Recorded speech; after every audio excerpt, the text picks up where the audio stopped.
On August 28, 1963, some 100 years after President Abraham Lincoln signed the Emancipation Proclamation, freeing the slaves, a young man named Martin Luther King climbed the marble steps of the Lincoln Memorial in Washington, D.C. to describe his vision of America. More than 200,000 people, black and white, came to listen. They came by plane, by car, by bus, by train, and by foot. They came to Washington to demand equal rights for black people. And the dream that they heard on the steps of the monument became the dream of a generation. I'm happy to join with you today in what will go down in history as the greatest demonstrations for all freedom in the history of our union. 5 years ago, a great American in whose symbolic shadow we stand today signed the Emancipation Proclamation. This momentous decree came as the great beacon of hope to millions of slaves who had been seared in the flames of withering injustice. It comes as a joyous daybreak to end the long night of their captivity.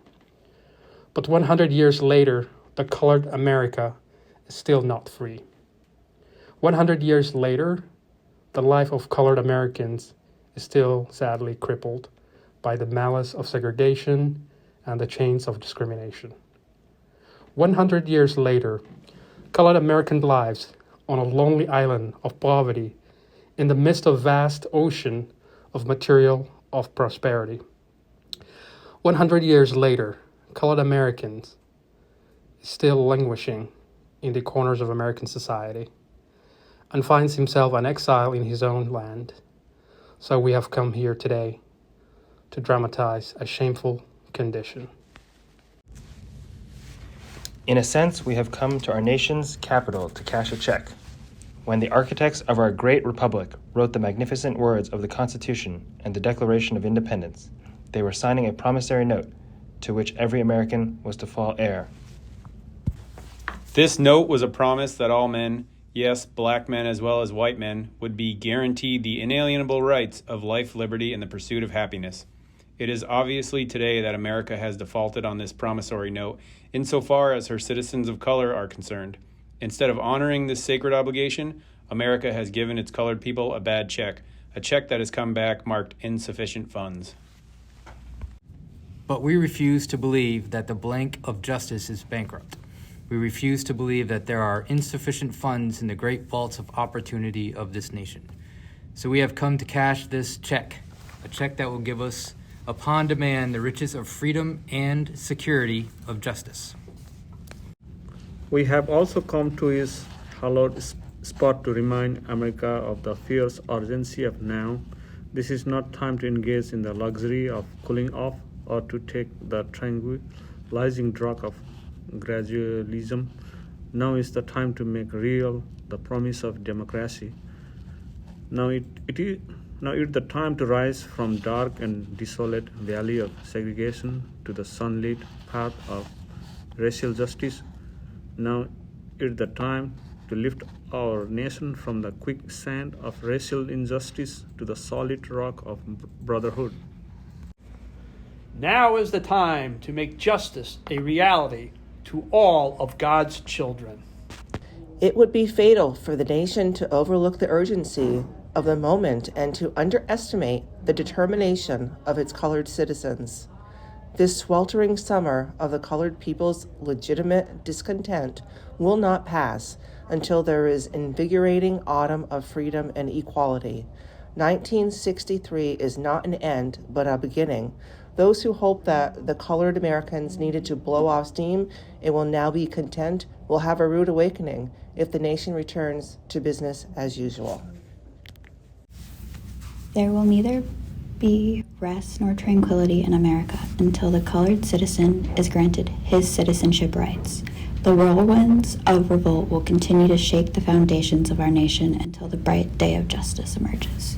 We can never be satisfied as long as our bodies, heavy with fatigue of travel, cannot gain lodging in motels of the highways and the hotels of the cities.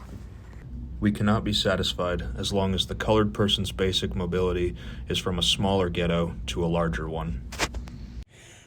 We can never be satisfied as long as our children are stripped of their selfhood and robbed of their dignity by signs stating for white only.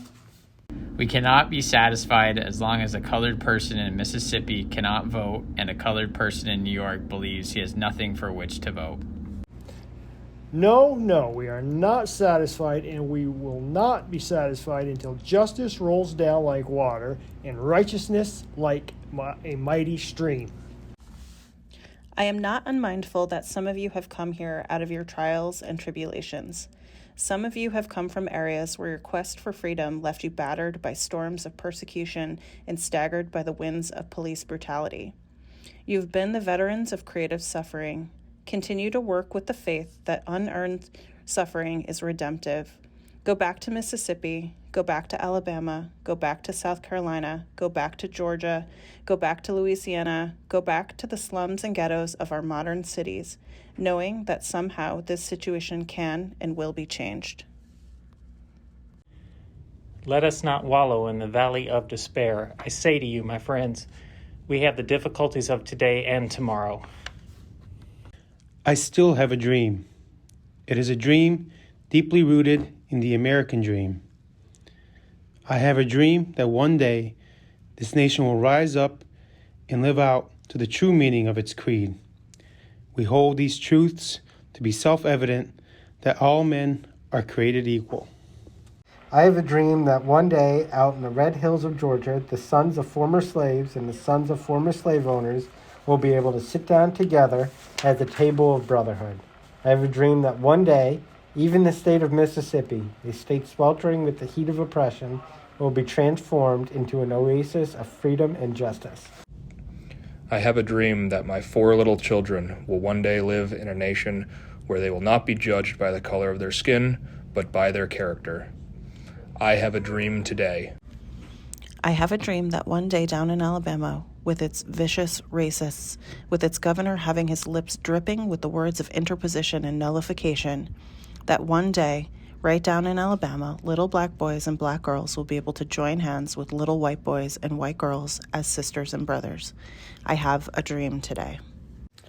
I have a dream that one day every valley shall be engulfed, every hill shall be exalted, and every mountain shall be made low.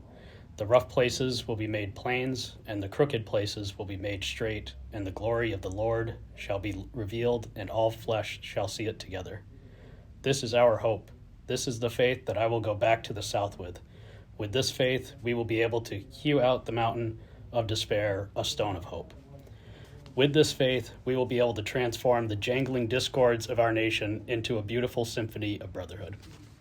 With this faith, we will be able to work together, to pray together, to struggle together, to go to jail together, to climb up for freedom together, knowing that we will be free one day. This will be the day when all of God's children will be able to sing with new meaning, "My country, 'tis of thee, sweet land of liberty, of thee I sing. Land where my fathers died, land of the pilgrim's pride. From every mountainside, let freedom ring." And if America is to be a great nation, this must become true. So let freedom ring from the hilltops of New Hampshire. Let freedom ring from the mighty mountains of New York. Let freedom ring from the heightening Alleghenies of Pennsylvania. Let freedom ring from the snow-capped Rockies of Colorado. Let freedom ring from the curvaceous slopes of California. But not only that, let freedom ring from the Stone Mountain of Georgia. Let freedom ring from every hill and molehill of Mississippi and every mountainside.